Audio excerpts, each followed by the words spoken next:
Nama ex-wali kota Cirebon Nasruddin Aziz kembali tercoreng setelah anaknya, ASN, dibawa ke Mapolsek Utara Barat, Cirebon, Jawa Barat, karena mencuri sepatu milik jemaah Masjid At-Taqwa.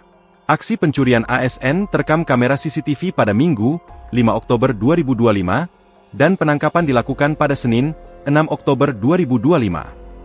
Petugas keamanan Masjid At-Taqwa mencurigai gerak-gerik ASN yang mendekati rak sepatu tanpa ada niat untuk beribadah.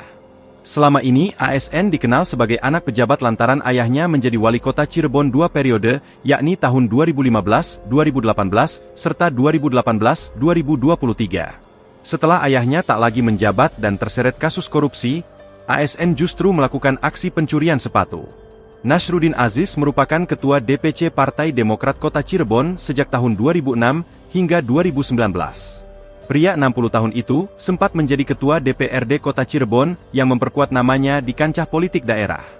Ia terpilih sebagai wakil wali kota Cirebon periode 2013 hingga 2018. Pada tahun 2015, Nasruddin Aziz diangkat menjadi wali kota Cirebon pengganti antar waktu setelah Ano Sutrisno wafat.